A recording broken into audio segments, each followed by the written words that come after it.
에너지를 거의 80%를 수입하는 국가거든요. 더 큰 문제는 이란에만 문제가 아닌 거예요. 이거는 왜냐하면 호르무즈 해협이라든가 그 홍해 이쪽에 문제가 생기면 사실 우리도 그렇고 일본도 그렇고 중동 원유의 도입선이 문제가 되는 거기 때문에 장기화되고 그러면 중국도 에너지 수급에 이게 123도 30분을 기준으로 해서 왔다 갔다 해야 되는데 중국은 1962년에 북한하고는 해양 경계 획정을 했어요. 그게 124도 선입니다. 그러니까 이제 서해가 이렇게 돼 있으면 123도 30분이 여기고 124도는 이쪽일 거 아니에요. 그러면 이제 중국은 한국 보고 우리가 북한하고 124도를 했으니까 저걸 쭉 한국 해안선으로 쭉 내려야 된다. 그럼 이걸 쭉 내리면은 서해 바다의 한 70%가 중국의 바다가 됩니다. 부동산, 지방정부의 토지 자원을 이용해서 토지를 빌려주고 그거를 중앙정부가 보조를 해서 자금을 대주고 부동산 회사가 들어와서 건물을 짓고 분양이 되면 돌아가는데 분양이 안 되면 이 보증서준 지방정부의 부채로 고스란히 남게 되는 거예요. 그 방식 때문에 중국이 지금도 고전하고 있고 중국의 전기차 방식이 그거와 매우 유사한 부분을 가고 있습니다. 20기 3중전회라는 중앙위원회 전체 회의라는 걸 합니다. 이게 이제 중요 정책 결정을 하는 당회인데 여기에서 처음으로 시진핑 총서기가 중국 경제가 어렵다라는 걸 실토를 하죠.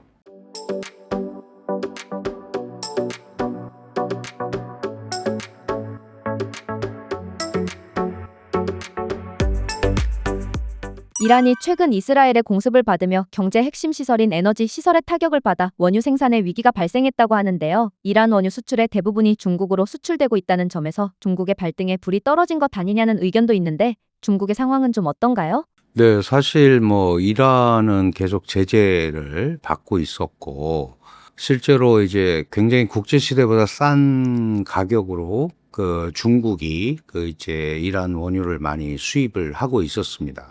근데 사실은 중국의 이제 원유 수입선이 생각보다 다양해요. 그러니까 이게 꼭 이란에 문제가 생겼다고 해서 결정적으로 중국의 수급에 영향이 오는 건 아니지만 그럼에도 불구하고 어쨌든 에너지를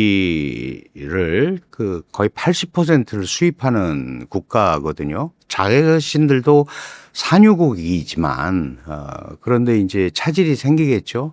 더 큰 문제는 이란에만 문제가 아닌 거예요. 이거는 왜냐하면 호르무즈 해협이라든가 그 홍해 이쪽에 문제가 생기면 사실 우리도 그렇고 일본도 그렇고 거의 그 중동 원유의 도입선이 문제가 되는 거기 때문에 그리고 그 원유들은 또 말레카 해협을 거쳐서 남중국해를 거쳐서 올라오는 거거든요. 그러니까 이게 꼭 중국만의 문제는 아닌데 어쨌든 이게 장기화되고 그러면 중국도 에너지 수급에 당장은 타격을 입을 수밖에 없다 이렇게 봐야 될 것 같습니다.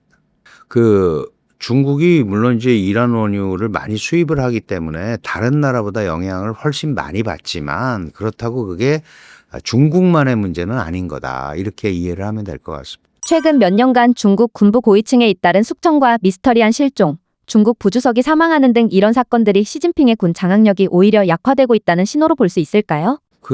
사실은 중국의 인민해방군은 당의 군대입니다. 당에 속해 있는 군대고 국가의 군대가 아니고 당의 군대고 그래서 당 총서기가 통수권을 갖고 있죠. 그러니까 당 총서기가 중앙군사위원회 주석을 겸직을 하는 게 이제 중국의 정치 체제상 맞는 시스템이에요. 그런데 시진핑 체제가 1기, 2기, 그리고 이제 3기 체제를 지금 가고 있는데 그 이전에 안 나왔던 다양한 얘기들이 나온다는 것 자체가 뭔가 이 변화가 생기고 있다라는 거를 얘기하는 거는 분명합니다. 다만 당의 군대고 어쨌든 시진핑이 배치해 놓은 사람들이죠. 그 안에서 상당한 내부 투쟁이라든가 이런 거는 있을 수가 있겠죠. 근데 아직까지는 시진핑이 통제를 하고 있는 걸로 보여집니다. 물론 중국의 그 정치에서의 어떤 내용들이라든가 이런 것들은 서방 세계가 그렇게 쉽게 알기가 쉽지는 않은데 유독 우리나라는 이 부분에 대해서 굉장한 그 내용들이 많이 나오고 있어요. 주로 인용하는 걸 보면 이제 미국의 화교학자들 이런 내용들이 나오는 거거든요. 그래서 신빙성은 어느 정도인지는 확정 지을 수가 없다. 다만 그 이전에 안 나오던 이런 얘기들이 계속 나오는 것 자체는 이게 뭔가 시진핑 권력의 누수가 생기고 있는 조짐이 있는 걸로 이렇게 보기에는 충분한 근거가 될 수는 있을 것 같아요.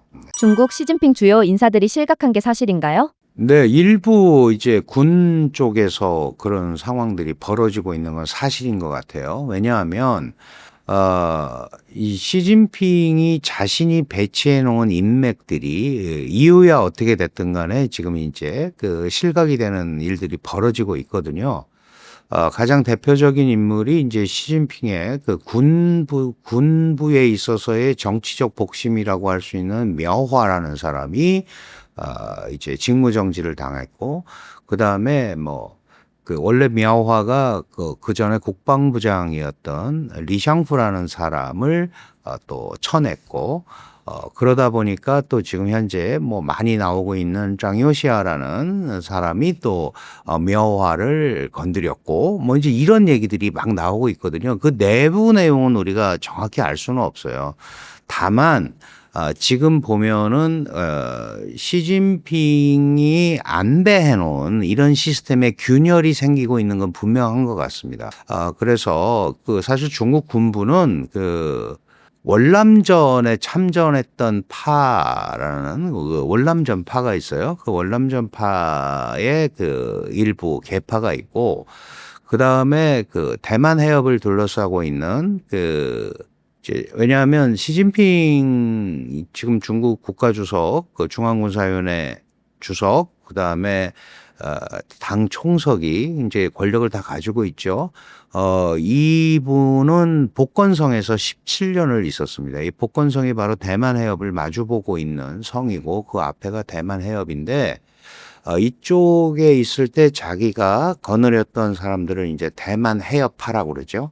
지금 얘기한苗화라든가 그 다음에 갑자기 사라진 걸로 이렇게 보도가 되고 있는 허웨이동이라든가 이런 분들, 이런 사람들이 바로 이제 대만 해협파니까 아마 그 소위 월남전 참전파에 조금 밀린 거 아닌가. 그런데 그런 것들을 예를 들어서 한쪽에서 한다고 해서 한쪽이 그냥 물러나는 싸움이 아니고 누군가 사인을 해야 물러나잖아요. 그죠? 그거는 아직도 시진핑이 사인을 하지 않으면 그런 조치들을 취할 수 없는 겁니다. 그런 의미에서 무슨 직접적으로 시진핑 군권에 도전한다든가 이런 것들은 아직까지는 조금 억측에 가까울 걸로 판단이 되고, 다만 시진핑도 피하지 못하는 게 있어요. 시진핑이 군부 숙청이라든가 이런 걸 하면서 항상 내세웠던 게 부정부패란 말이에요.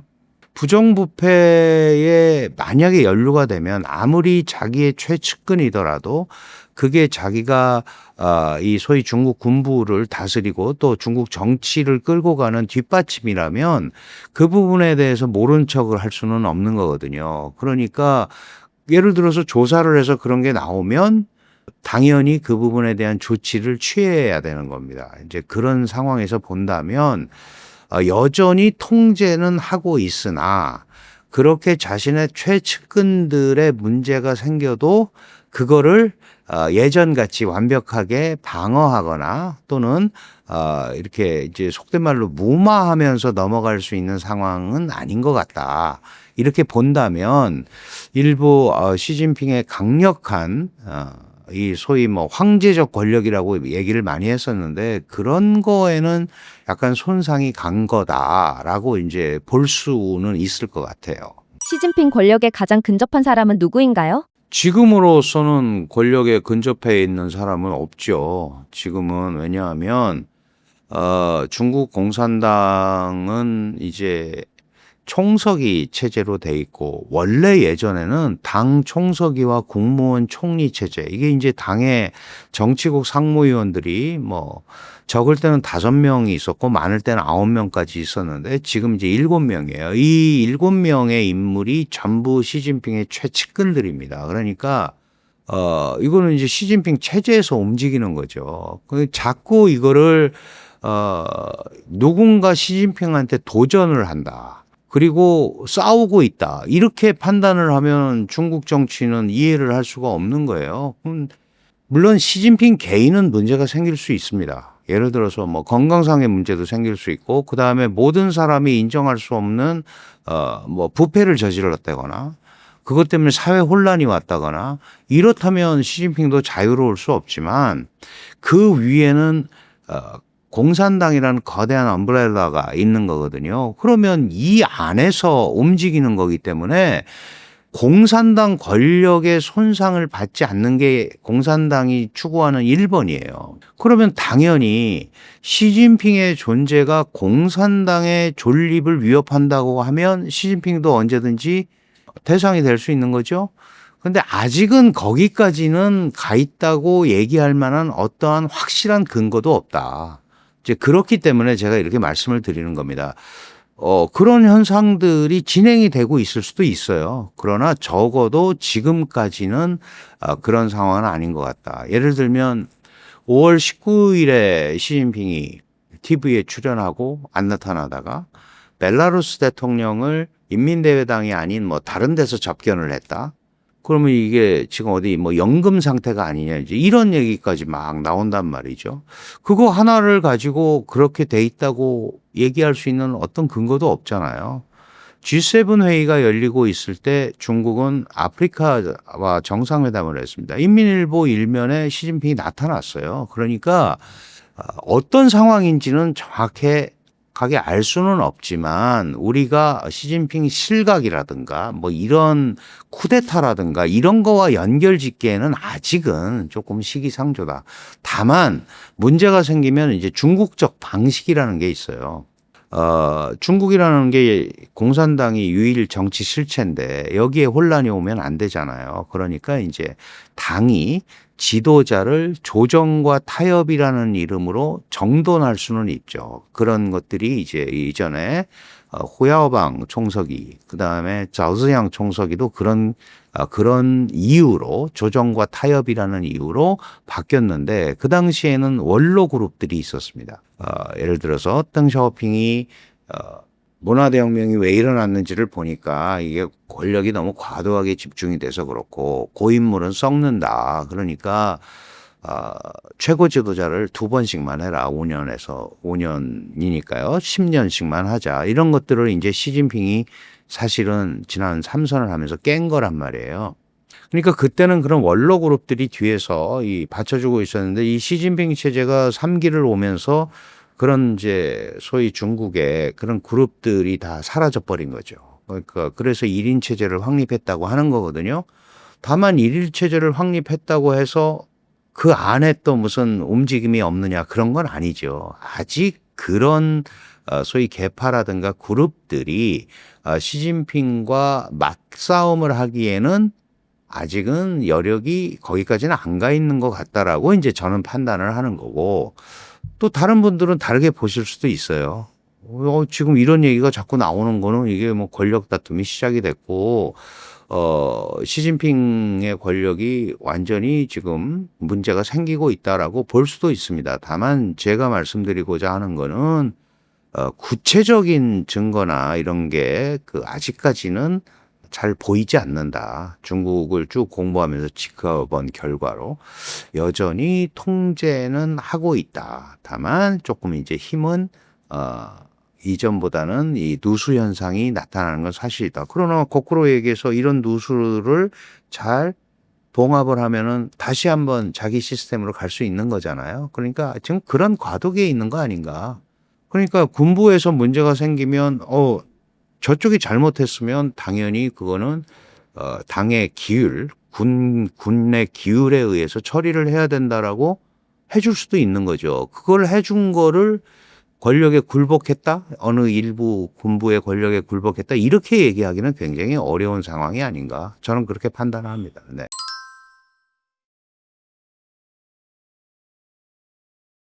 만약에 사회혼란이나 경제 외교적 실패 같은 걸 한다고 했을 때 시진핑이 실각을 할 수 있을까요? 당연히 그렇죠. 그거는. 근데 이제 뭐 역사의 가정이라는 건 없으니까. 누구나 다 마찬가지예요. 어떤 지도자든 어 국가의 존립을 위태롭게 한다고 판단이 되면 그거는 당연히 예를 들어서 우리는 무슨 이제 국민들이 들고 일어나고 또 민주국가들은 이제 선거라는 걸 통해서 지도부를 교체하기도 하고 하잖아요. 그런데 어, 중국은 공산당 일당 체제 국가예요. 그러니까 당에서 알아서 움직여야 되는 거죠. 그렇다면 얼마든지 그런 형태의 변화가 나타날 수 있다. 그게 바로 이제 조정과 타협이라는 이름으로 나타나는 겁니다. 그리고 대개 그럴 경우에는 뭐 건강상의 이유라든가 이런 이유가 나오죠. 어쨌든 결론적으로 얘기해서 중국 공산당은 망하면 안 되죠. 정치 실체가 없어지니까. 그러나 시진핑은 바뀔 수도 있는 거죠. 다른 사람으로 올 수도 있는 거고. 그런 점에 대해서는 이제 공산당 권력의 유지라는 게 1번인 거고 나머지는 그 밑에 하부 개념이다. 이렇게 봐야 되는 겁니다. 시진핑은 개인이 권력을 과연 놓을 수 있을까요? 저 이제 그런 데서 분명히 그 당의 권력과 개인 권력 간의 충돌은 생길 수 있어요. 이제 그런 것들이 예를 들면 예전에 그 마오쩌둥의 문화대혁명이라든가 이제 그런 게 그렇게 나타나는 것도 있는 거거든요. 또 그 안에 여러 가지 파벌들이 또 존재하게 돼 있고 이런 현상도 당연히 나타날 수 있습니다. 근데 이제 지금 상황은 그러한 어떤 흐름들이 눈앞에 딱 나타나는 건 아닌 거죠. 특히 시진핑은 삼선을 하면서 중국의 꿈을 완성하겠다라고 얘기를 했고 물론 당장 되는 건 아닙니다. 그리고 그거를 위해서 미국과 어쨌든 그 대결을 피하지 않겠다라는 걸 가지고 했기 때문에 지금 이제 그런 상황이거든요. 뭐 예를 들어서 미국과의 대결에서 패한다거나 갑자기 나타나는 현상은 아닙니다. 또 그로 인해서 민생이 피폐하고 사회 동요가 일어나고 이렇다면은 중국 공산당도 다른 선택을 해야 될 수밖에 없는 거죠. 시진핑은 물론이고 그런 차원에서 사회의 변동이라든가 이런 것들은 늘 우리가 생각할 수 있는 얘기인 거죠. 뭐 미국은 안 그런가요? 마찬가지죠. 시진핑을 브레이크할 수 있는 존재나 수단이 있을까요? 지금까지는 그런 부분들이 잘 안 보이죠. 시진핑은 그런 걸 하지 않기 위해서 지금 2012년 말에 당의 최고 지도자가 되고 중국은 당의 최고 지도자가 국가 최고 지도자가 될 수밖에 없는 거고 물론 이제 국가 주석이라는 명칭은 이게 명목상의 국가 원수입니다. 원래. 근데 군에 대한 통수권이 없어요. 그런데 당 총석이면서 군의 통수권을 가지고 있는 사람이 국가주석을 하니까 국가주석이 센 거예요. 그 이전에는 이제 은퇴한 분들에게 타이틀을 주는 뭐 이선념이라든가 양상쿤이라든가 이런 사람들은 이제 명목상의 국가원수 역할을 했던 거거든요. 근데 지금은 이런 체제를 만들어 놓으면서 시진핑 체제는 다른 정치 세력을 용인하지 않은 거죠. 조금이라도 문제가 생기면 그 부분은 다 미리미리 정리를 한 거죠. 그 정리를 하는 가장 큰 방식이 바로 부패와의 전쟁입니다. 결국은 이제 당은 물론이고 국민적 공감대도 얻어야겠죠. 그러면 이제 그런 비정상적인 그 부의 축적이라든가 뭐 이런 부분들, 그러니까 사회적 통념을 크게 벗어나는 이런 부분들에 대해서는 이제 중국이 나서서 지도부가 나서서 이제 칼을 댄 겁니다. 그게 이제 부패와의 전쟁이라는 표현으로 이렇게 많이 나타난 건데 어쨌든 그런 전반적인 흐름은 있는데 시진핑이라는 이 중국의 지도자는 그런 부분들 자신한테 도전하는 세력을 용인하지 않기 위해서 지난 수년간 1기부터 2기, 3기를 오면서 정리를 했고 그래서 다 자기 사람으로 만들어 놨고 그걸 우리가 이제 시진핑 사단, 습가군, 시자주인이라고 부르는 거예요. 그러니까 지금 당장은 자신들의 친위대가 도전할 리는 없는 거고, 이 시진핑의 이러한 시스템에 대해서 불만을 품고 있는 그룹들이 있겠죠. 예를 들면 이제 권력에서 좀 밀려난 뭐 우리가 얘기하는 공산주의 청년단 계열, 그게 이제 사망했지만 리커창 전 총리라든가, 그 다음에 원래 그대로였으면 지금 아마 총서기가 돼 있을지도 모르는 호춘화. 이 너무 이런 얘기들까지 하면은 사실은 아시는 분들이 별로 없어요. 그다음에 뭐 왕양 이런 계열의 그 사람들, 그리고 여전히 후진타오가 건재하고 있고, 후진타오가 바로 공청단 계열을 이끄는 수장처럼 돼 있잖아요. 그리고 상해 세력도 일부 건재하고 있고, 이런 것들은 항상 있는 겁니다. 그걸 지금까지 시진핑은 자신한테 도전하지 못하도록 잘 정리를 해갖고 왔기 때문에, 그 언론이나 이제 우리 유튜브 이런 데서는 뭔가 막 벌어지고 도전하고 싸우고 이런 거를 보지만, 중국 공산당은 그렇게 만만한 조직이 아닙니다. 중국 공산당은 1921년에 창당이 됐어요. 104년 된 정당이에요. 우리나라 정당의 역사나 이런 걸 한번 생각해 보세요. 물론 그게 맞고 틀리고가 아니고 노하우가 있다는 거죠. 자신들만의 생존 노하우가. 그런 부분들을 자꾸 우리의 관점으로 보고 얘기를 하면 그거는 잘 안 맞을 수밖에 없는 구조를 가지고 있죠. 기본적으로 이제 지나치게 어느 정치 시스템이든 권력이 집중이 되면 문제가 생기게 돼 있습니다. 이게 미국 같은 데도 마찬가지예요. 지금 우리는 왕을 원하지 않는다. 시위를 하잖아요. 트럼프 당신은 선거에 의해서 그 제도적으로 된 사람인데 어떻게 이렇게 왕처럼 부소불위의 권력을 휘두르느냐. 이제 그런 것처럼 당연히 과도한 일방적인 자의적인 이런 흐름들이 나타나는 거에 대해서 그걸 바라보고 있는 사람들이나 그 국민들은 당연히 반감을 가질 수 있는 거죠. 그러니까 오래된 권력은 썩게 돼 있고, 그렇기 때문에 그런 걸 하지 말라고 얘기를 하는 거지. 중국이 만약에 그렇게 하고서라도 유지할 수 있는 방법이 있으면 그렇게 하겠죠. 근데 이제 그런 거에 대해서 지금 이제 중국 사람들도 민도가 올라가고 다른 나라 상황도 접하게 되고, 그러면 이건 너무 잘못 가고 있는 거 아니야? 라고 생각할 수 있는 게 있죠. 다만 그런 세력을 누군가 규합을 해서 움직여야 되는데, 시민사회라는 게 민주사회에는 있잖아요. 이제 그게 저항 세력도 되고 그러는데, 아직은 중국이라는 사회가 그런 저항 세력을 용인하지 않기 때문에 당이 스스로 움직이는 시스템을 채택을 할 수밖에 없는 그런 구조다, 이렇게 이해를 하면 될 것 같습니다. 시진핑이 대중에게 드러내지 않을 때 내부 혼란이나 건강에 문제가 있다고 하는데 사실인가요? 뭐 당연히 그렇죠.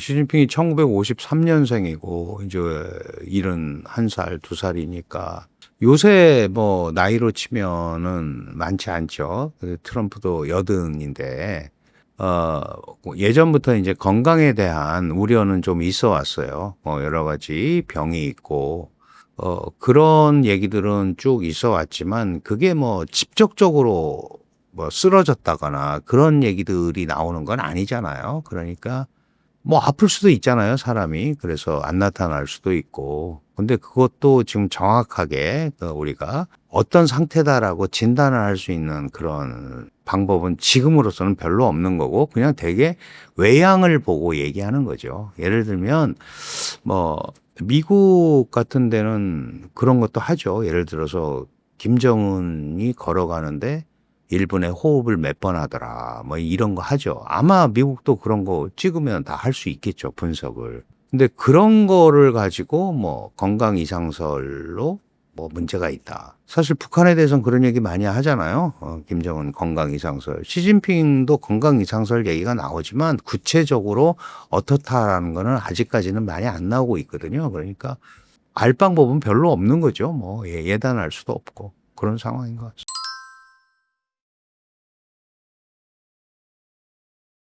최근 중국 해군과 공군의 서해 상시적 출몰은 단순한 우발적 접촉이 아니라 서해를 사실상 자국의 전략 수역으로 편입하려는 군사적 의도라고 보시나요? 뭐 당연히 그렇죠. 서해 지역에서 영향력 확대 작업은 사실 오래전부터 중국이 해왔고, 이 서해 지역의 우선 지형을 먼저 좀 이해를 하셔야 되는데, 모든 국가는 이제 영토, 영해 이거를 갖게 돼 있죠. 국제법적으로. 바다가 있으면 영해 12해리. 그러니까 12해리면 1해리가 1850m인가 그렇습니다. 그러니까 20여 킬로는 이제 자기네 영해고, 그 다음에 거기에서부터 200캐리가 그걸 포함해서 200캐리, 그걸 이제 배타적 경제 수역이라고 그러죠. 경제에 있어서 관할권을 가지고 있는 200캐리면은 한 370km가 되는 거예요.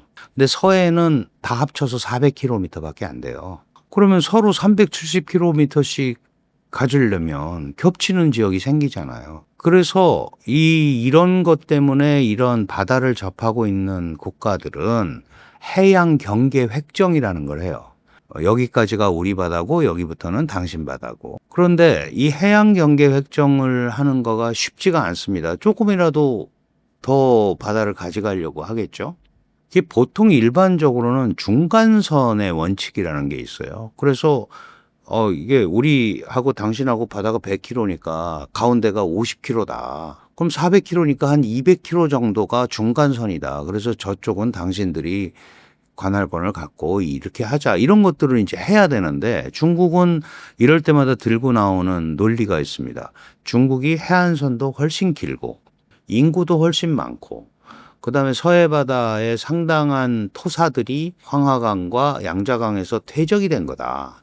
그러니까 우리가 더 많이 가져야겠다. 이걸 이제 균형의 원칙이라고 그래요. 그러니까 어느 국가가 그거를 받아들이겠어요. 그래서 이제 해양 경계 획정이 안 되고 있는 겁니다. 우리가 1992년 8월 24일 날 수교를 했는데, 근데 그 바다를 공동으로 관리할 필요가 있죠. 왜냐하면 어업 활동을 해야 되잖아요. 그래서 이제 2000년도에 양측이 어업협정을 맺습니다. 어업협정을 맺어서 영해 12일이는 국제법적으로 된 거니까 그거는 할 수 있잖아요. 그리고 나머지 겹치는 부분을 잠정 조치 수역, 이렇게 PMG라고 그러죠.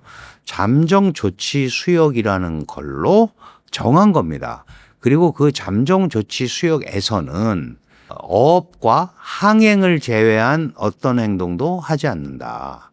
이게 이제 서로 한 거예요. 그러면 예를 들어 가지고 대개 이제 중간선이라는 게 동경 123도 30분쯤이 이제 가운데 선이에요. 그러면 그거를 가운데 선을 긋고 서로 이제 잠정 조치 수역이니까 뭐 중국 배가 한국에 와서 조업을 해야겠다. 잠정 조치 수역에서 공동 관리하기로 했으니까. 그럼 이제 우리가 허가를 해주죠. 뭐 1년에 1,600척이 와서 해야 된다. 근데 우리는 중국 쪽으로 가서 조업을 안 하죠. 왜냐하면 거기는 오염이 돼서 고기가 없어요. 그러다 보니까 이제 잘 알고 계시는 불법 조업 문제나 이런 게 생기는 거예요. 그러니까 잡기로 한 양보다 훨씬 많이 잡고 허가한 배보다 더 많이 들어와서 이제 조업을 하는 거예요.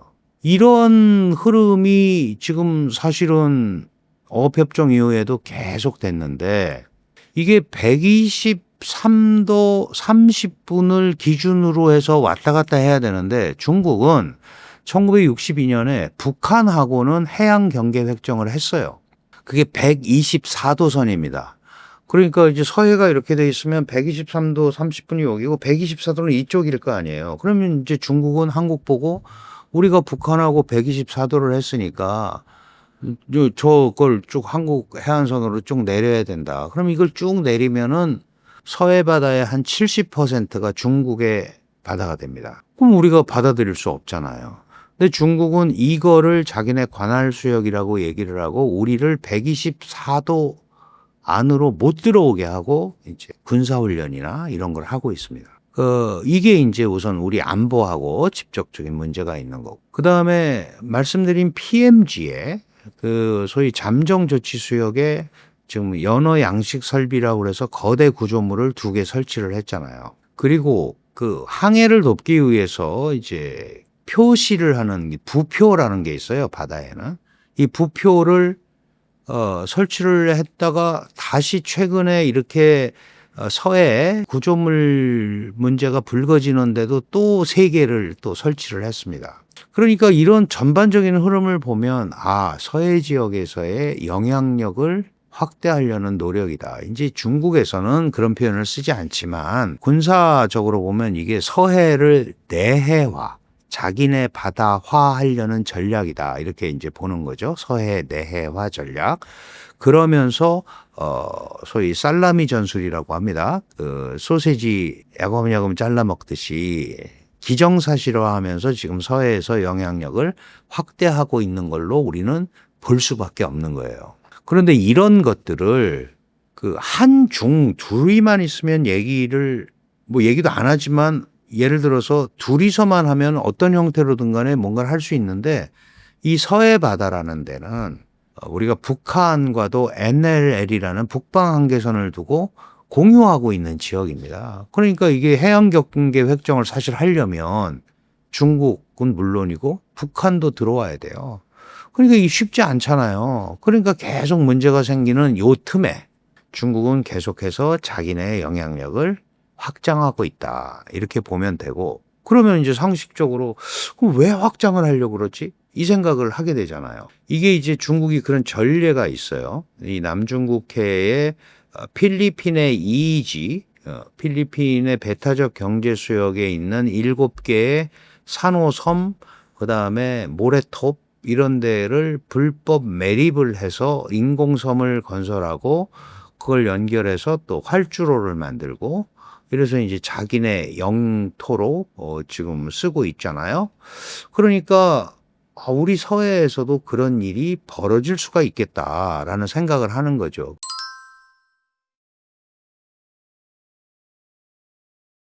근데 아시다시피 서해는 물론 이제 중국도 한국에 가깝게 노출이 돼 있지만 서해는 우리가 서울이라는 데가 서해 바다에서 얼마나 가깝게 와 있어요. 그러니까 우리 수도권을 직접적으로 싸고 있는 지역이거든요. 그러니까 아주 중요한 군사적 요충지입니다. 그런 데서 이런 이제 군사 기지화가 될 수도 있는 이런 시설물들이나 이런 행동들이 비춰지면 우리로서는 당연히 그 부분을 용인할 수가 없는 거죠. 이제 그런 현상들이 지금 벌어지고 있는데 아시다시피 한국은 미국과 상호 방위 조약이 있고 그다음에 한국은 삼면이 바다입니다. 그 북한은 또 딱 잘려 있어서 저쪽에 가지를 못하니까 그러면 삼면이 바다면은 실질적으로 거의 뭐 해양 국가죠. 그죠? 그런데 서해 지역이 저렇게 지금 만약에 중국한테 유린을 당한다고 치면 우선 한미 연합 군사력이 타격을 입을 수밖에 없죠. 거기다가 이 연합 해상훈련 이런 것도 당연히 이 영향을 받을 수밖에 없는 이런 구조예요. 그러니까 그럼 중국이 저기를 왜 저랬을까라고 생각을 해보면 결국은 이제 군사 안보적으로 이 한미 연합 해상 영향력 이런 것들을 반감시키기 위해서 저감시키기 위해서 하는 거 아닌가 이제 이렇게 지금으로서는 판단을 할 수 있는 거죠. 그럼 또 많은 분들이 그런 얘기들도 하세요.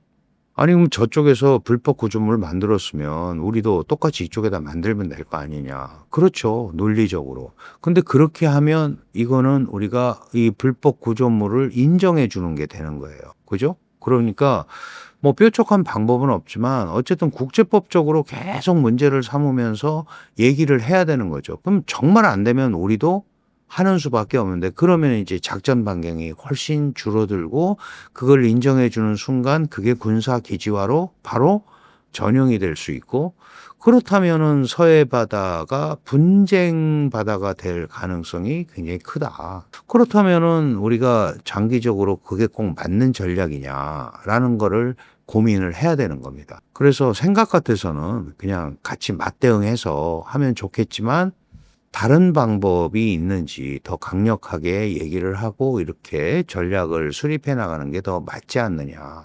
제가 이렇게 말씀을 드리면 그럼 무슨 방법이 있겠냐. 사실 뾰족하지는 않아요. 뾰족하지는 않는데 그러면 우리도 뭐 고정식은 아니지만 유사 시설물을 만들어서 이렇게 움직일 수 있는 것들을 뭐 최악의 경우에는 하거나 아니면 나중에는 정말 대응 시설을 하는 수밖에 없겠죠. 근데 그렇게 끌고 가지 않는 게 중요하다. 그 중국은 그럼 왜 그러냐 하면 중국의 그 항공모함 전단이 3개가 있는데 우리가 얘기하는 서해 바다에 지금 2개 전단에 모항이 있습니다. 하나가 대련이고 하나가 청도라는 데예요.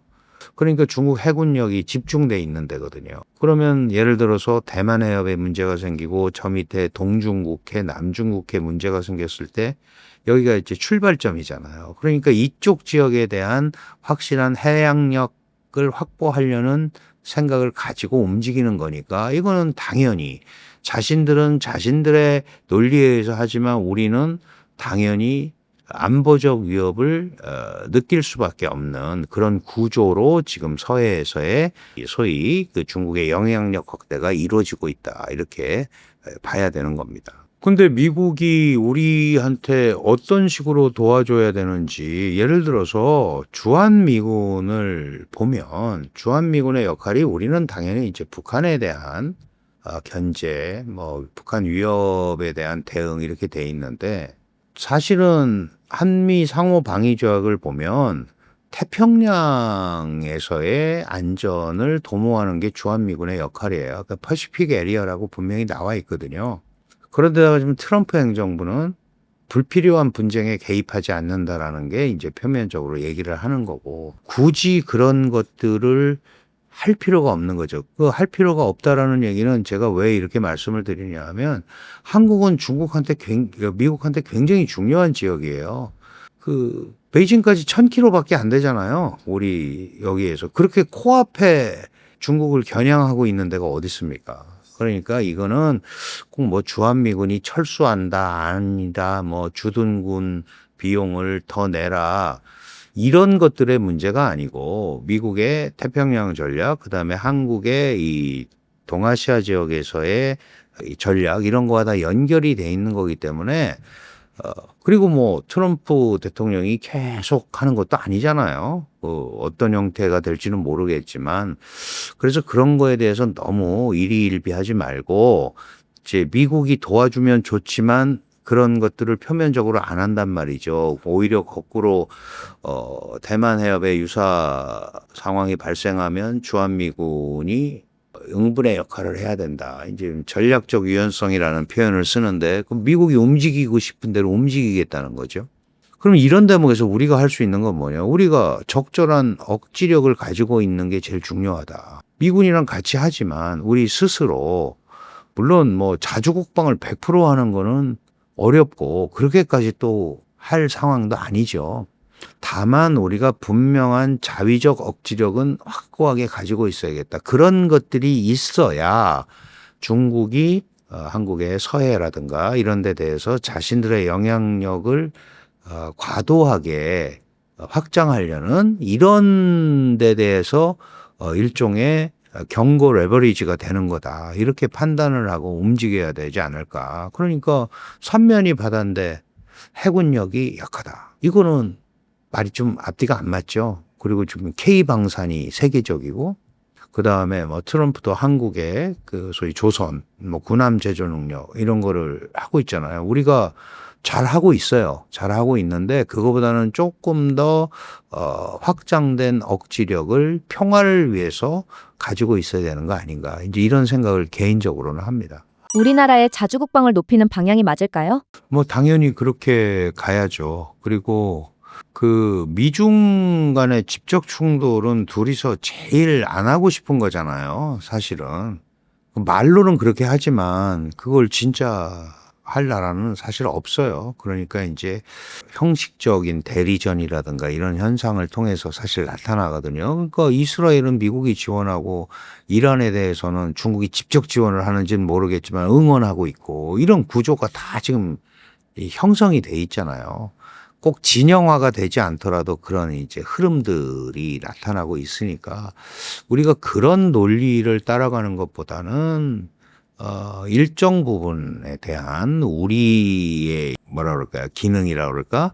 우리의 국방 태세 이런 것들을 스스로 좀 갖추는 것들이 훨씬 더 지금 상황에서는 중요하지 않을까. 그게 북한에 대한 레버리지도 되고 중국에 대한 레버리지도 되는 거죠. 저는 복합적인 생각을 가지고 좀 접근해야 될 것 같다 그런 생각을 합니다.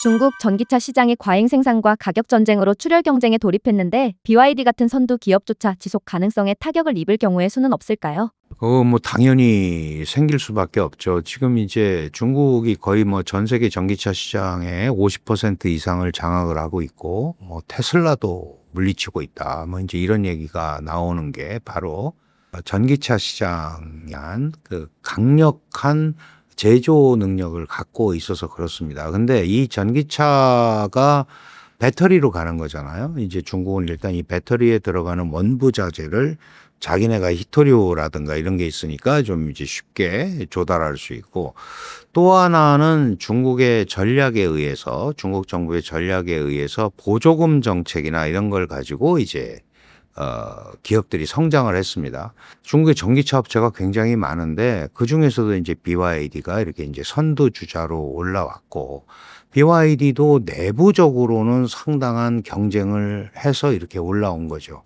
근데 전 세계적으로 이 중국산 전기차에 대한 소위 그 규제, 그다음에 관세 부과, 뭐 미국은 물론이고 EU 뭐 이런 데서도 지금 이런 게 나오잖아요. 러시아도 지금 합니다. 이 중국산 전기차에 대해서. 그렇다면 결국은 이제 대외 수출 이 부분이 막히게 되고, 기업이라는 거는 자기네가 만든 물건을 팔지 못하면 당연히 경영이 어렵게 되는 구조잖아요.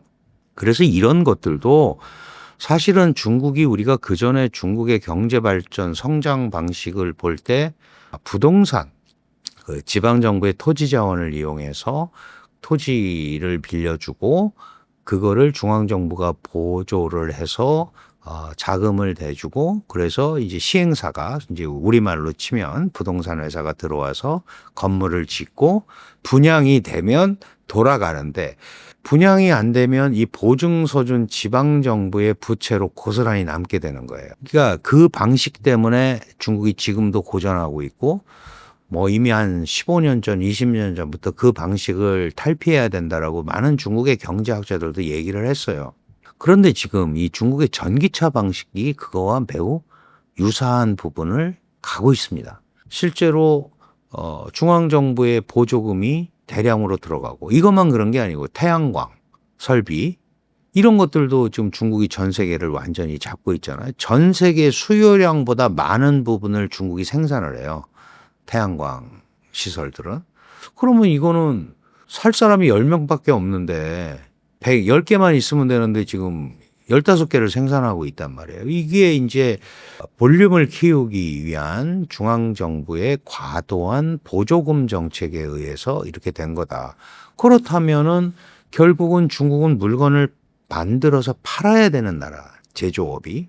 근데 안 팔리면 재고 압박에 시달리게 되고, 다 자기 돈 갖고 하는 거 아니잖아요. 그러면은 원부 자재 값도 줘야 되고 금융 비용도 있어야 되고, 이러니까 이제 경영 압박을 받을 수밖에 없는 이런 구조를 지금 BYD 같은 대형 중국의 전기차 업체들이 맞닥뜨리고 있다. 그럼 이걸 사려면 중국이 강조하는 대로 내수 시장이 일어나서 내부에서 소화가 되면 돼요. 예를 들어서 뭐 중국 인구가 14억인데 유럽 인구보다 많잖아요. 그러면 이 인구들이 구매력만 가질 수 있다면 되는데 그게 잘 안 되잖아요. 그러니까 당연히 그런 부분은 기업들의 경영 압박으로 이어질 수밖에 없는 그 구조가 지금 중국에서 나타나고 있다. 이렇게 이해를 하시면 될 것 같습니다. 뭐 수출 차단이라는 게 이제 관세를 부과하는 거죠. 그러면 그 관세를 물고도 만약에 갈 수 있으면 괜찮은데 지금 보조금으로 저렇게 주고 있으니까, 그거는 보조금을 안 주면은 원래 경쟁이 어려운 건데 보조금 때문에 지금 경쟁을 하고 있다고 본다면 중국 정부가 그걸 계속할 수 있는 여력이 있느냐, 그리고 또 그렇게까지 해서 해야 되느냐는 이제 전략적으로 선택을 할 문제죠. 그렇다면 이런 패턴으로는 계속 가기가 쉽지 않다라는 생각을 당연히 우리가 할 수 있는 거잖아요. 그러면 언제까지 이런 정부의 보조금이라든가 또 그거에 의한 과잉 생산 그리고 가격의 덤핑 이런 걸 가지고 이제 세계 시장을 장악을 하고 이렇게 하려는 전략이 과연 먹힐 것이냐. 이제 이 부분에 대해서는 중국 내부에서도 지금 고민이 많죠. 그러니까 그게 갈 수 있다 없다를 뭐 예단하기는 굉장히 어렵습니다. 우리나라에도 지금 BYD가 들어와 있잖아요. 누가 중국차 사냐 막 이러지 않습니까? 그런데 가성비라는 게 있잖아요. 뭐 렌트카 회사 이런 데는 살 수도 있는 거예요. 저게 싼데. 그러니까 그게 억지로 막아지는 건 또 아니거든요. 그러면 중국이 기술적으로 그런 부분을 해결을 하고 가격 경쟁력을 가성비를 갖춰서 온다면 우리뿐만 아니고 다른 나라도 다 할 수 있는 거니까 그거는 이제 이 기업의 품질과 정책에 달려 있다. 다만 지금과 같은 보조금에 기대서 만약에 움직이는 거라면 그거는 뚜렷한 한계가 생길 수밖에 없다. 이렇게 말씀드릴 수 있습니다.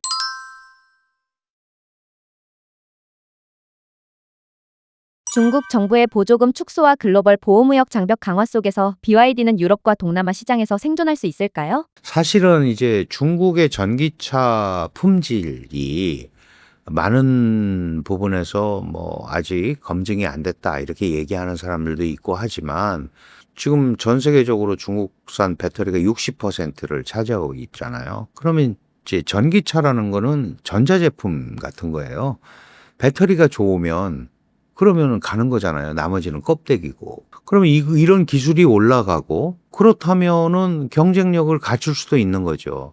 근데 중국은 내부에서 치열한 경쟁을 합니다.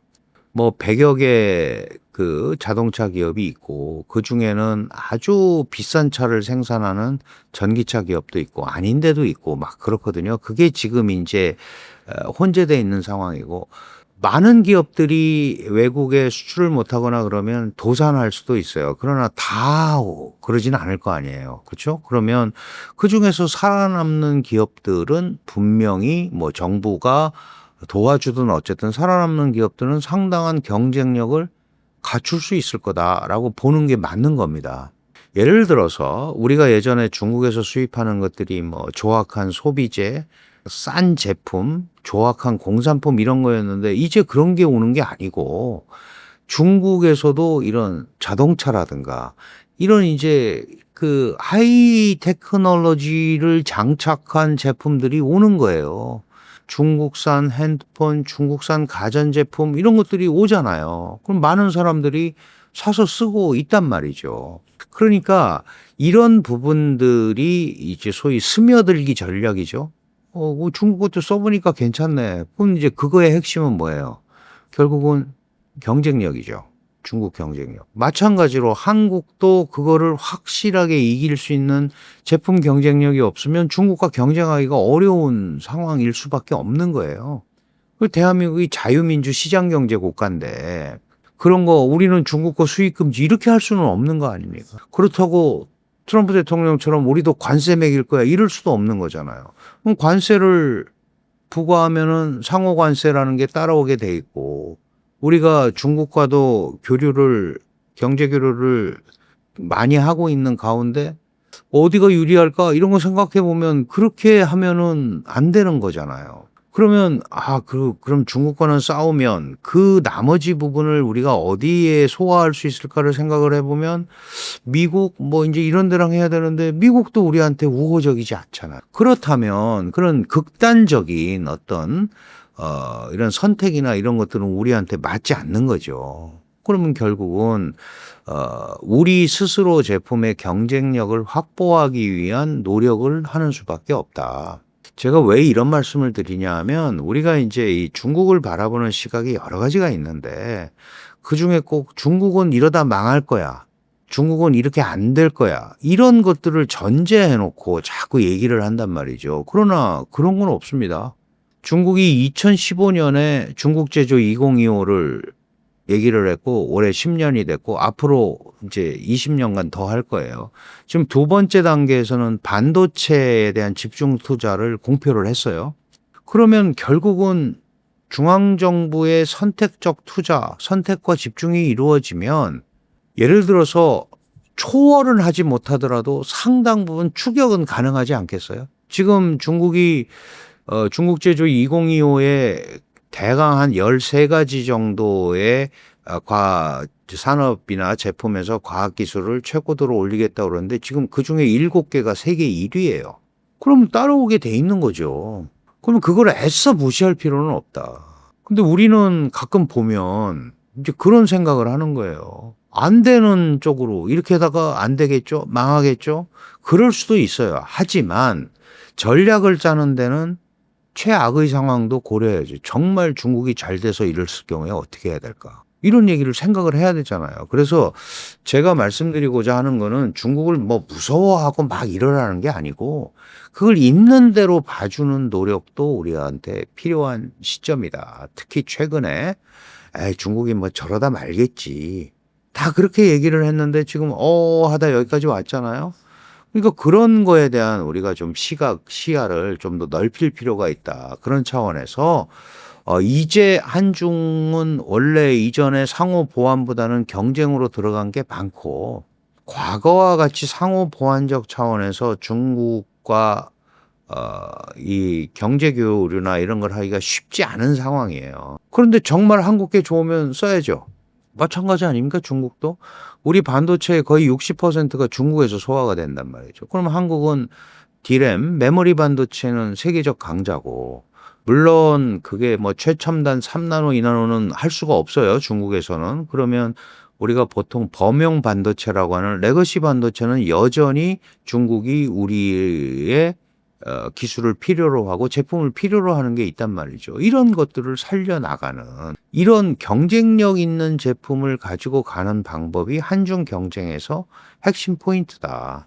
마찬가지로 중국이 이렇게 전기차 배터리나 이런 데서도 전 세계를 좌지우지하고 있고 특히 CATL 같은 데는 미국 포드에도 납품하고 뭐 독일 기업에도 납품을 하죠. 전 세계 이 배터리 점유율이 36%예요. 그런데 우리 LG 이노베이션이 지금 중국 자동차 기업에 한국산 배터리를 공급을 하잖아요. 액수는 안 나왔지만 아마 수조 원 규모가 될 거다라고 얘기를 한단 말이죠. 그러면 결국은 중국과도 그런 경쟁을 통해서 가는 거지.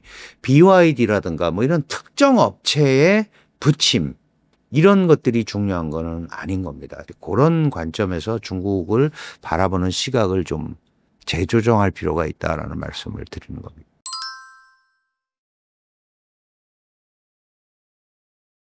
교수님께서는 현 중국 경제에 대해 어떻게 보고 계시나요? 사실 중국 경제가 굉장히 어렵죠. 그거는 이미 자신들도 그렇게 토로를 했고, 특히 이제 코로나 팬데믹 3년을 겪는데, 이 과정에서 중국은 봉쇄 경제를 했어요. 교류보다는. 봉쇄라는 거는 아시다시피 자본과 인력과 뭐 이런 것들의 이동을 근본적으로 막는 거잖아요. 그러고 나서 이제 코로나 팬데믹이 끝났다고 그러니까 이제 다시 한번 개방을 하겠다. 리오프닝 정책을 했단 말이에요. 그런데도 회복이 잘 안 되는 거예요. 중국 경제는 이제 제조업 경제예요. 중국의 제조업은 지금 14년째 세계 1위입니다. 전 세계 제조업 역량의 30% 이상을 담당을 하고 있고 글로벌 밸류체인의 40%를 담당할 만큼 중국 경제 위상은 커졌어요. 근데 이게 이제 팔아야 사는 나라란 말이에요. 물건을 많이 만들으니까. 그래서 이제 경제 구조라는 게 다른 나라하고 좀 다릅니다. 예를 들어서 이제 선진국 같은 경우는 소비 시장이 한 70%를 차지하죠. 특히 미국 같은 데는 남의 거 사다 쓰니까. 근데 중국은 기본적으로 어떻게 돼 있냐면 이제 경제를 지탱하는 축이 어느 나라나 마찬가지면 3가지가 있는데 이게 내수 시장이 있을 거고요. 그다음에 투자, 정부 투자도 있을 거고 뭐 민간 투자도 있을 거고 그다음에 수출. 이렇게 돼 있어요. 그럼 중국도 경제가 잘 나갈 때는 이 소비가 한 50% 정도 받쳐줘야 돼요. 근데 그게 코로나 팬데믹 때 막 40% 이하로 떨어졌단 말이죠. 그러면 물건 살 사람들이 없으니까 투자도 안 하지 않겠어요? 그럼 정부가 하드 캐리하는 수밖에 없어요. 고정자산 투자, 민간 투자는 잘 안 일어나는 거야. 그거를 전 세계가 팬데믹을 겪으면서 이제 물건을 잘 못 만들고 이럴 때 중국이 강력한 제조업 능력을 가지고 지난 한 2년간 이 소위 수출을 가지고 이 부분을 지금 만회해 왔단 말이에요. 지표들은 다 좋지 않습니다. 지표들은 다 좋지 않은데 그래도 잘하는 제조업을 가지고 왔는데 이 제조업이 해외로 물건을 만들어 수출을 해야 되는데 이제 트럼프라는 강적을 만났고 그 전에 바이든 대통령도 마찬가지였죠.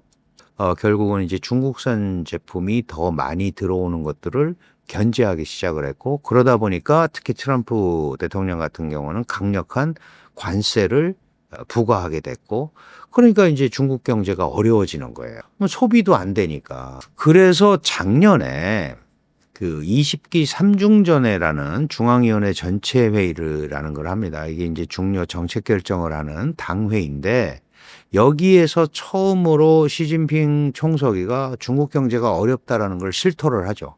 그 전까지 중국 경제 문제 없다. 우리가 다 통제 범위 안에 있다. 이러면서 그런 실토를 하고 나서 9월 24일 날 처음으로 경기 부양 정책이 나와요. 그리고 지금까지 한 2천조 정도 우리 돈으로 2천조 원 정도를 부양 자금으로 풀었어요. 그 중국은 항공모함 같은 경제 체제잖아요. 그러면 그게 이번 달에 푼다고 다음 달에 확 나타나고 그러지 않잖아요.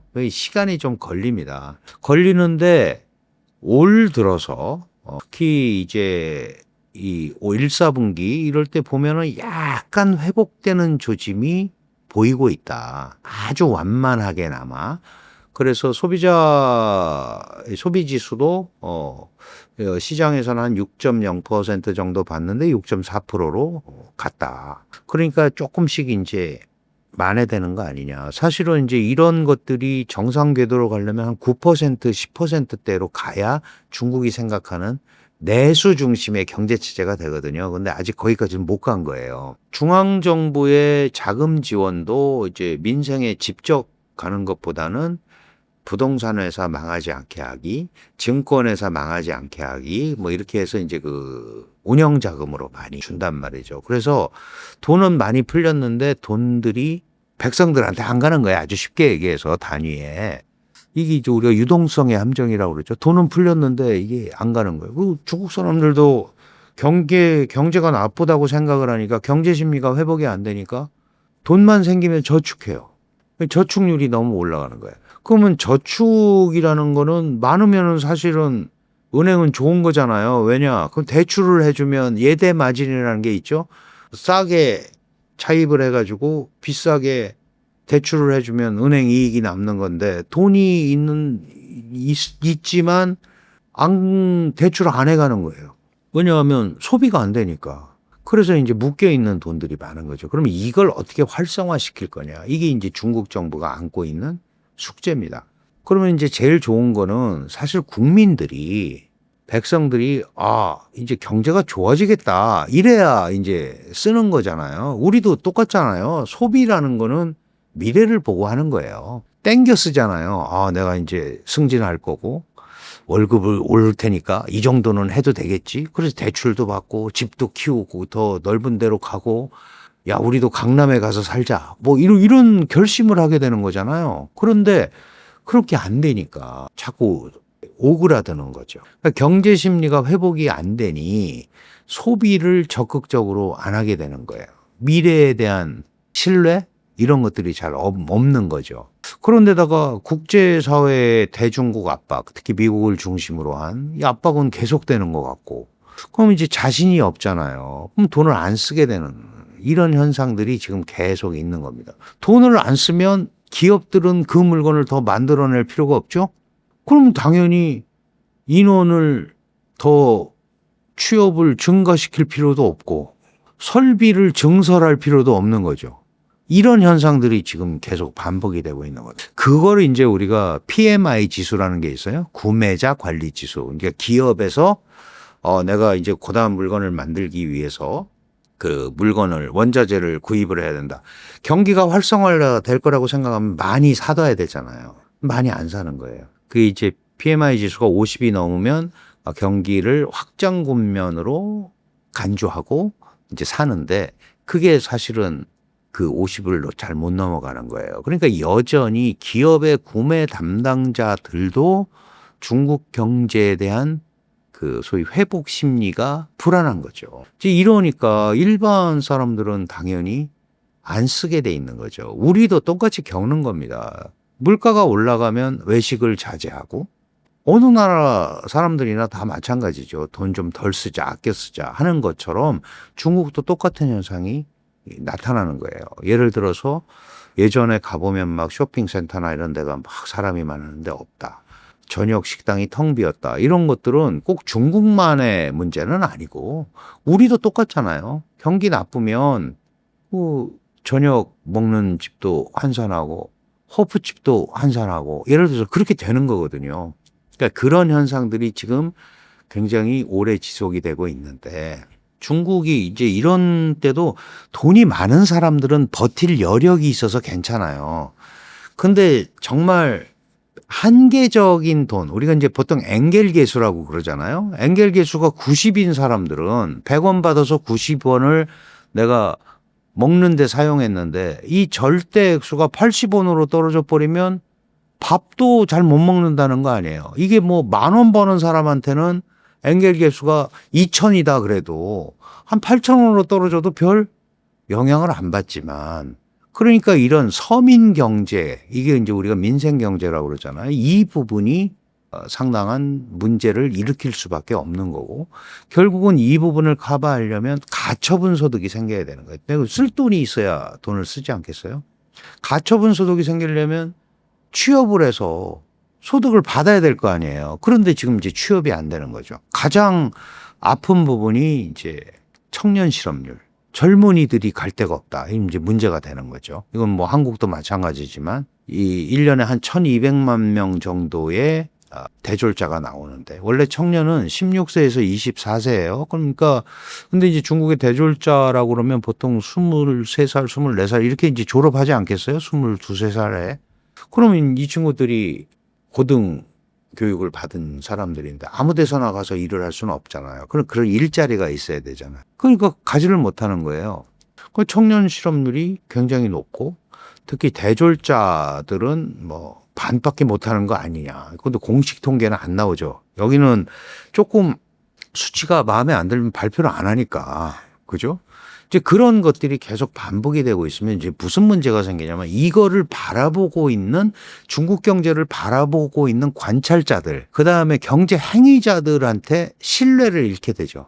야, 정말 안 되나 보다. 그러면은 투자도 안 하게 돼 있고 이제 그런 구조가 계속 지금 쌓이고 있는 거다. 그러니까 중국 경제가 어렵습니다.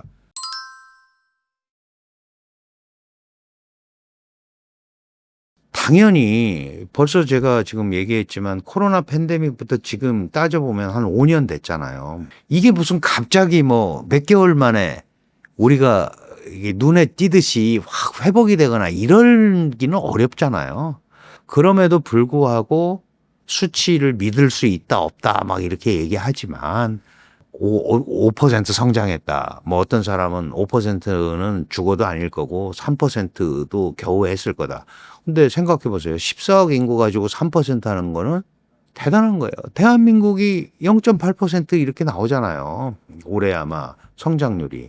그러니까 이런 부분들을 이제 중국 정부가 어떻게 빨리 경제 심리를 회복하고 더 중요한 거는 국제사회와 호흡을 해야 돼요. 사실은 중국은 자기네는 잘못한 게 없다라고 자꾸 얘기하지만 일부 빌미를 주는 것들이 있잖아요. 그래서 어떻게 보면 문매를 맞는 경우도 있거든요. 나는 억울한데 왜 나한테만 그러냐, 너희도 하면서 하는데 그런 거에 대한 예를 들어서 이제 타협이 잘 안 이루어지는 거, 설명이 잘 안 되는 거예요. 개혁 개방한다고 그러놓고 반간첩법을 확대하고 무슨 회사를 강제 압수수색을 하고 자꾸 이제 이런 일이 벌어지면 중국에서는 못하겠어. 이미 하고 있는 사람들이야 어떻게든지 연결하려고 하지만 적어도 뭐가 없어져요? 신규 투자하겠다는 사람들이 없어지는 거죠. 그럼 중국이란 데는 여전히 해외 자본이 들어와야 되는데 그게 안 들어오면 이 많은 사람들 1년에 1200만 개의 일자리를 소화할 수 있는 이런 구조를 과연 만들 수 있을 거냐. 이 문제가 되는 거죠. 그러니까 중국도 택배, 뭐 고등 교육을 받은 친구들이 오토바이 하나 있으면 되니까 예, 배달에 되게 많이 이제 가 있고 그 취업률로 잡힐 수는 있지만 그거는 정상적인 취업이 아닌 거죠. 이제 이런 것들이 지금 계속 되고 있기 때문에 문제가 되고 또 하나는 저는 이제 그런 거를 떠나서 이 사회문학, 뭐 문화학적으로 봐서 이 교육을 받은 청년들이 갈 데가 없다? 이거는 이 사회의 그 성장 동력을 결정적으로 저해하게 되는 거죠. 젊은이들이 배운 거를 써먹지도 못할 뿐더러 그걸 수용할 수 있는 자리가 없다. 이거는 사회가 후퇴할 수밖에 없는 거잖아요. 오히려 그거를 더 신경을 써야 되는 거죠. 그러니까 뭐 한 사람이 뭐 무슨 기업이 생겨서 거기에 가서 취업하고 이것보다는 이 사회가 건강하게 정상적으로 발전을 하려면 그 수혈이 제때제때 되고 건강한 건전하게 발전하기 위한 토대가 형성이 돼야 되는데 지금 청년들이 거기서 소외됐다? 그럼 뭐가 되겠어요? 사회 불만 세력이 되는 거예요. 이거는 당연히 일당 체제에서는 정치적 부담으로 또 작용할 수밖에 없는 거죠. 그런 이제 이 복잡한 이런 구조에 지금 걸려 있고 중국은 이제 서구 시민사회 이런 데랑 다르게 시민사회가 형성이 안 돼 있잖아요. 그러니까 그런 거를 표현할 방법도 별로 없어요. 언로도.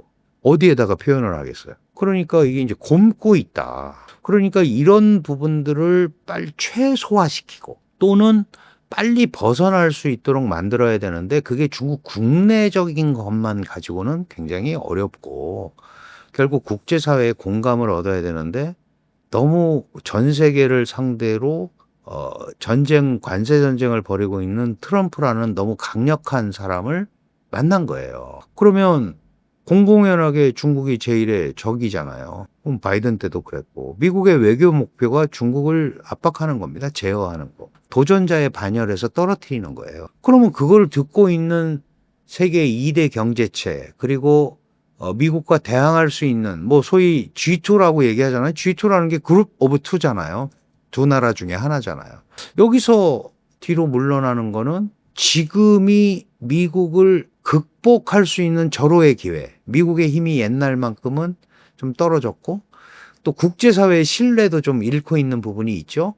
그 다음에 영원한 안전자산이라고 생각했는 미국 국채가 흔들리고 주식시장이 흔들리고 달러 패권도 좀 이상한 거 아니야? 이런 생각이 드니까 중국은 당연히 그 부분을 어떻게든지 차고 올라오려고 노력을 하는 거죠. 지금 이제 그런 상황에 걸려 있다. 이렇게 보는 게 맞을 것 같아요. 이게 어느 쪽으로 갈지는 예단을 할 수가 없죠. 다만 이제 많은 사람들이 판단할 때 트럼프의 저런 관세 이데올로기 이것도 잘못됐고 그래서 미국의 그 소위 소프트 파워 미국에 대한 신뢰가 엄청나게 손상된 게 지금 미국이 뚫고 나가야 될 가장 큰 문제다라고 얘기하듯이 많은 중국 관찰자들도 물론 미국과의 갈등을 이겨내고 이제 그 중국의 꿈 그레이트 차이나를 만들겠다라는 의지는 충분히 이해를 하지만 그게 독불장군으로는 안 된다. 주변 국가들과 호흡을 같이 해야지. 다른 데는 힘든데 나 혼자 잘 나간다? 이런 구조 가지고는 안 된다는 거죠. 그리고 무엇보다도 중국이 세계적 국가가 되는데 국가는 잘 사는데 국민이 가난해? 그거는 앞뒤가 안 맞는 얘기잖아요. 그런 부분에 대한 것들을 모자이크를 맞춰 나가는 것이 중국이 국제사회에서도 인정을 받고 또 국제사회의 일원으로서 가는데 더 좋지 않겠느냐라는 제언을 하는 거예요. 그럼 이제 전략적 결정은 중국이 하는 거겠죠. 그렇습니다. 저는 그렇게 판단을 합니다. 그래서 우리가 뭐 미중 사이에 누구를 택하자 막 이제 이런 얘기 많이 하잖아요. 그럼 택해서 해결되면 택하면 되죠. 근데 택해도 해결되지 않습니다. 그렇다면은 우리는 이렇다. 우리 스탠스는 이거다. 우리도 이런 이익이 핵심이 있고 우리는 이런 레드라인이 있다. 우리도. 이런 얘기를 하면서 가는 게 대한민국은 세계 10대 경제국이고 7번째 3050 클럽이에요. 인구 5천만 이상, 3만 불 이상. 전 세계 7개밖에 없어요. 그럼 대한민국이 사실 G7 들어가야 되는 나라예요. 그죠? 그리고 뭐 북한과 대치하고 있지만 군사력도 어쨌든 재래식 군사력으로 세계 5, 6위. GDP는 북한보다 60배가 많고. 예를 들어서 그러면 우리가 이게 지금 뭐 누구를 선택해가지고 한쪽 다리를 붙잡고 가야 되는 상황은 아닌 것 같다. 이제 그런 면에서 꼭 무슨 우리가 미중 사회에서 균형을 잡겠다 이런 게 아니고 좀 선별적으로 얼마든지 설명을 하고 갈 수도 있는 거 아니냐.